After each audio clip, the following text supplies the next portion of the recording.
ഒരു രാജ്യത്തിന്റെ ചരിത്രം മാറ്റിയെഴുതാൻ ആദ്യം വേണ്ടത് ഒരു പുതിയ ചരിത്രമല്ല. ഒരു ഫോട്ടോയിൽ ഗാന്ധിജിയെ ഒരു മൂലയിലേക്ക് മാറ്റുക, നെഹ്റുവിനെ ഒഴിവാക്കുക, സവർക്കറെ ഏറ്റവും മുന്നിൽ നിർത്തുക, എന്നിട്ട് പറയുക ഇതാണ് ഇന്ത്യയുടെ ചരിത്രം. ഇതല്ല, ഇതൊരിക്കലും ആകില്ല ഇന്ത്യയുടെ ചരിത്രം. ഇന്ന് ഇന്ത്യയുടെ സ്വാതന്ത്ര്യ സമര ചരിത്രത്തെ പോലും രാഷ്ട്രീയ താല്പര്യങ്ങൾക്കനുസരിച്ച് പുനഃക്രമീകരിക്കാനുള്ള ശ്രമങ്ങളാണ് നടന്നുകൊണ്ടിരിക്കുന്നത്.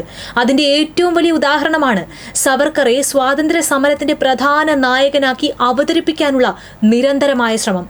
സവർക്കർ ഇന്ത്യൻ ചരിത്രത്തിലെ ഒരു പ്രധാന രാഷ്ട്രീയ വ്യക്തിത്വമായിരുന്നു. ഇക്കാര്യത്തിൽ ആർക്കും സംശയമില്ല.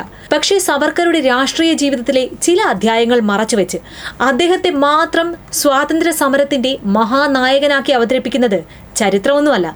1942 ക്വിറ്റ് ഇന്ത്യ സമരത്തെ സവർക്കർ ഒരിക്കലും പിന്തുണച്ചിട്ടില്ല.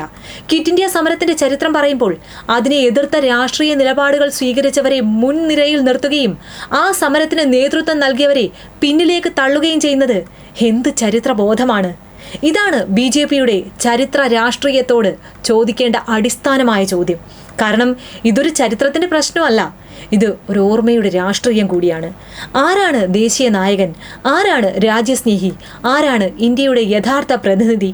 ഈ ചോദ്യങ്ങൾക്കുള്ള ഉത്തരങ്ങൾ പോലും രാഷ്ട്രീയമായി പുനർനിർമ്മിക്കാനുള്ള ശ്രമമാണ് നടന്നുകൊണ്ടിരിക്കുന്നത്.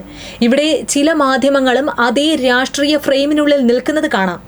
ജനം TV പോലുള്ള മാധ്യമങ്ങൾ ഒരു രാഷ്ട്രീയ ആശയത്തിന്റെ ശബ്ദമായി മാറുമ്പോൾ അവർക്ക് സ്വാഭാവികമായും ചരിത്രത്തെ ചോദ്യം ചെയ്യാനുള്ള ബാധ്യത കുറയും. രാഷ്ട്രീയ നറേറ്റീവിനെ ശക്തിപ്പെടുത്താനുള്ള താല്പര്യം കൂടുകയും ചെയ്യും. പക്ഷെ മാധ്യമത്തിന്റെ ജോലി ഒരു പാർട്ടിയുടെ ചരിത്ര പുസ്തകം അച്ചടിക്കുക എന്നതല്ല, രേഖകളെ പരിശോധിക്കുക എന്നതുകൂടിയാണ്. നിങ്ങൾക്ക് ഗാന്ധിജിയോട്, അദ്ദേഹത്തിന്റെ രാഷ്ട്രീയ തീരുമാനങ്ങളോട്, അദ്ദേഹത്തിന്റെ ആശയങ്ങളോട് ഒരിക്കലും യോജിക്കാൻ കഴിഞ്ഞു എന്ന് വരില്ല. പക്ഷേ ഗാന്ധിജിയെ ഇന്ത്യൻ സ്വാതന്ത്ര്യ സമരത്തിന്റെ ചരിത്രത്തിൽ നിന്ന് ഒരിക്കലും നിങ്ങൾക്ക് മാറ്റി നിർത്താൻ കഴിയില്ല. കാരണം ഗാന്ധിജി ഒരു രാഷ്ട്രീയ നേതാവ് മാത്രമായിരുന്നില്ല. ഇന്ത്യൻ ദേശീയ പ്രസ്ഥാനത്തെ ജനകീയ പ്രസ്ഥാനമാക്കി മാറ്റിയ ഏറ്റവും നിർണായക വ്യക്തികളിൽ ഒരാളായിരുന്നു അദ്ദേഹം. സ്വാതന്ത്ര്യ സമര നേതാക്കളിലൂടെ, സാധാരണ ജനങ്ങളിലൂടെ തെരുവുകളിലേക്ക് എത്തുന്നതിൽ ഗാന്ധിജിയുടെ പങ്ക് ചരിത്രപരമാണ്. അതുപോലെ നെഹ്റുവിന്റെ ചരിത്ര പ്രാധാന്യം ഇല്ലാതാക്കാൻ ശ്രമിക്കുന്നത് ഇന്ത്യയുടെ സ്വാതന്ത്ര്യാനന്തര ചരിത്രത്തിന്റെ വലിയൊരു ഭാഗം മറയ്ക്കുന്നതിന് തുല്യമാണ്. സ്വാതന്ത്ര്യ സമരത്തിലെ കോൺഗ്രസ് നേതൃത്വത്തിൽ അദ്ദേഹം നിർണായക പങ്ക് വഹിച്ചു. സ്വതന്ത്ര ഇന്ത്യയുടെ ആദ്യ പ്രധാനമന്ത്രിയായി രാജ്യത്തിന്റെ ജനാധിപത്യ സ്ഥാപനങ്ങൾ, പാർലമെന്ററി സംവിധാനങ്ങൾ, ശാസ്ത്ര സാങ്കേതിക വികസനം, പൊതുമേഖലാ സ്ഥാപനങ്ങൾ, ഉന്നത വിദ്യാഭ്യാസ സ്ഥാപനങ്ങൾ തുടങ്ങിയവയുടെ ഒക്കെ അടിത്തറ പാകുന്നതിൽ അദ്ദേഹത്തിന്റെ പങ്ക് ചെറുതല്ല. ഇതാണ് ഇന്നത്തെ ചരിത്ര രാഷ്ട്രീയത്തിന്റെ ഏറ്റവും അപകടകരമായ കളി. ഇഷ്ടമല്ലാത്തവരെ ഒഴിവാക്കുക, ഇഷ്ടമുള്ളവരെ വലുതാക്കുക, പിന്നീട് പുതിയ തലമുറയോട് പറയുക ഇതാണ് എന്നും ഉണ്ടായിരുന്ന ചരിത്രം. അല്ല, ചരിത്രം അങ്ങനെ എഴുതപ്പെടുന്നില്ല.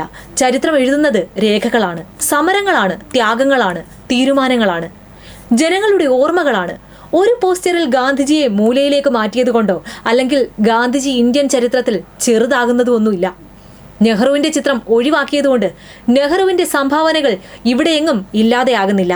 അതുപോലെ സവർക്കറെ ഏറ്റവും വലിയ ചിത്രത്തിൽ വെച്ചതുകൊണ്ട് അദ്ദേഹത്തിന്റെ രാഷ്ട്രീയ ചരിത്രത്തിലെ അസൗകര്യമുള്ള അധ്യായങ്ങൾ ഒരിക്കലും അപ്രത്യക്ഷമാവുകയില്ല. 2014 ഉണ്ടായതൊന്നുമല്ല ഇന്ത്യ. BJP അധികാരത്തിൽ വന്നതോടെ ഇന്ത്യയുടെ ചരിത്രം തുടങ്ങിയതുമല്ല. ഈ രാജ്യം നിർമ്മിച്ചത് അനവധി തലമുറകളാണ്. ഗാന്ധിയും നെഹ്റുവും ആസാദും പട്ടേലും സുഭാഷ് ചന്ദ്രബോസും ഭഗത് സിംഗും അംബേദ്കറും ഒക്കെ ഉൾപ്പെടുന്ന അനവധി വ്യക്തികളും പ്രസ്ഥാനങ്ങളും ആശയങ്ങളും ചേർന്നതാണ് ആ ഒരു ചരിത്രം. ഒരു കാര്യം കൂടി പറയാതെ കടന്നു പോകാൻ കഴിയില്ല. സവർക്കറുടെ ജീവിതം പരിശോധിക്കുമ്പോൾ അദ്ദേഹത്തിന്റെ ഒരു കൗമാര കാലഘട്ടമുണ്ട്. അദ്ദേഹത്തിന്റെ ആ കാലഘട്ടത്തിലുള്ള ജീവിത രേഖകളിൽ പോലും മഹാരാഷ്ട്രയിലെ ഹിന്ദു മുസ്ലിം സംഘർഷങ്ങളുടെ പശ്ചാത്തലത്തിൽ കൗമാരക്കാരനായ സവർക്കറും കൂട്ടരും ഒരു പള്ളി ആക്രമിച്ചതായി രേഖപ്പെടുത്തിയിട്ടുണ്ട്. അതൊരു കുട്ടിയുടെ ആവേശം മാത്രമായി തള്ളിക്കളയാവുന്ന കാര്യമല്ല. കാരണം നാസിക്കിലെ പഠനകാലത്ത് തന്നെ സവർക്കറുടെ കവിതകളിലും എഴുത്തുകളിലും ഒക്കെ തീവ്രമായ വർഗീയ ചിന്തകൾ പ്രകടമായിരുന്നു. സുഹൃത്തുക്കളിൽ അതിന്റെ സ്വാധീനം വളർത്താൻ ശ്രമിച്ചിട്ടുണ്ടായിരുന്നു. ഇത് ചെറുപ്പത്തിലെ മാത്രം ഒരു വസ്തുതയാണ്. പക്ഷെ ഇന്ന് സവർക്കറെ ഒരു പരിപൂർണ ദേശീയ നായകൻ എന്ന ഒരൊറ്റ ഫ്രെയിമിൽ അവതരിപ്പിക്കുന്നവർ ഈ ചരിത്രത്തിന്റെ ഇത്തരത്തിലുള്ള ഭാഗങ്ങൾ കൂടി പറയാനുള്ള ധൈര്യം കാണിക്കണം. അതിനാൽ അടുത്ത തവണ ഒരു പോസ്റ്ററിൽ ആരാണ് ഏറ്റവും മുന്നിലെന്ന് നോക്കുന്നതിനൊപ്പം ആരാണ് ചരിത്രത്തിൽ ഇന്ത്യക്കും സ്വാതന്ത്ര്യത്തിനും വേണ്ടി പോരാടിയത് എന്നുകൂടെ നോക്കുന്നത് നല്ലതാകും. കാരണം ചിത്രങ്ങൾ മാറ്റാം, പോസ്റ്ററുകൾ മാറ്റാം, പാഠപുസ്തകങ്ങളുടെ ഭാഷ പോലും നിങ്ങൾക്ക് മാറ്റാൻ ശ്രമിക്കാം. പക്ഷേ രേഖകളെ മുഴുവൻ മായ്ക്കാൻ നിങ്ങൾക്ക് ഒരിക്കലും കഴിയില്ല. ചരിത്രത്തിന് ഓർമ്മയുണ്ട്. ആ ഓർമ്മയെ എത്ര വലിയ പോസ്റ്റർ കൊണ്ടും ആർക്കും ഒരിക്കലും മറച്ചു വെക്കാൻ കഴിയില്ല.